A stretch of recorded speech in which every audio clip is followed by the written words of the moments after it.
While the US is trying to cement a ceasefire between Israel and the Palestinians and trying to discuss with Prime Minister Ehud Olmert and Palestinian leader Mahmoud Abbas ways to renew the peace negotiations, Palestinian Prime Minister and Hamas leader Ismaël Haniyé is on his first official visit to Iran, Syria and Lebanon, the only states in the region willing to receive him, trying to lobby political support for his Hamas government. In Lebanon, he is supposed to meet Hassan Nasrallah, the leader of Hezbollah. Hezbollah, Syria and Iran have long supported Hamas. Palestinian Authority Chairman Mahmoud Abbas wants to distance himself from the visit. He is trying to keep international support for the PA. International and Arab leaders have so far boycotted Hamas leader Haniyé. A close associate to Abbas and former PA Minister Nabil Amr spoke to Infolive TV about Haniye's first official visit, the efforts to rescue a ceasefire, and to convince Hamas militants to release Israeli soldier Gilad Shalit. We must send a message from Abu Mazen that we are out of the interior conflict in Lebanon, and I think Abu Mazen sent these messages. So maybe it will be secret meetings with Hassan Nasrallah and the others. Haniye may not receive a warm welcome from many Lebanese. Over 1 million Lebanese from all religious groups poured into the streets of Beirut after the murder of Pierre Gemayel against Syria, Hezbollah and Iran. PA officials have also accused Syria and Iran of trying to boycott any ceasefire between Israel and the Palestinians.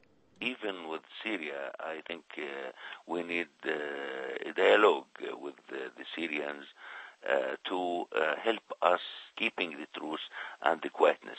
There was a ceasefire agreement between the Palestinian Authority and Israel, and it was broken by members of Fatah, not Hamas. Why Fatah? What's the significance? They consider what happened in the West Bank as a pretext or as reason to make this violation. The agreement or the understanding about the ceasefire is not so clear, especially how we can implement this in the West Bank. Anyhow, we cannot consider what happened as a collapse for the ceasefire, and Abu Mazen will continue with Hamas to keep the truce and the quietness and with the other organizations, and he will make additional efforts in Fatah and the West Bank to make all Fatah on the same line.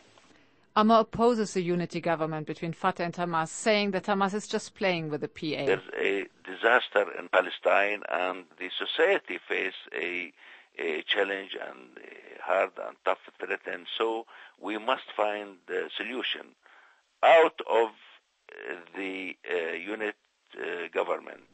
Egyptian intelligence officer Omar Suleiman arrived in Israel to help Israel, the PA and Hamas finalize a deal over the release of kidnapped soldier Gilad Shalit, held by Hamas militants in Gaza, in return for Palestinian prisoners. Hamas in Syria and jailed Fatah leader Marwan Barouti are key players in the negotiations. طبعا هناك مساعي للإفراج عن الجندي ونحن ندعم هذه المساعي ونريد أن يطلق سراح الجندي، لكن في نفس الوقت وبنفس الكمية وبنفس الحرارة نريد أن يطلق سراح الأسرى الفلسطينيين.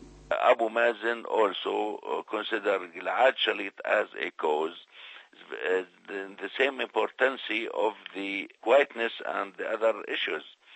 I'm not sure that there's a positive progress in this case, but we must wait and see, because I think it will be very important to open many other tracks if we solve this problem. This was Lamia Lahoud for Infolive Television speaking to Nabil Amr in Ramallah.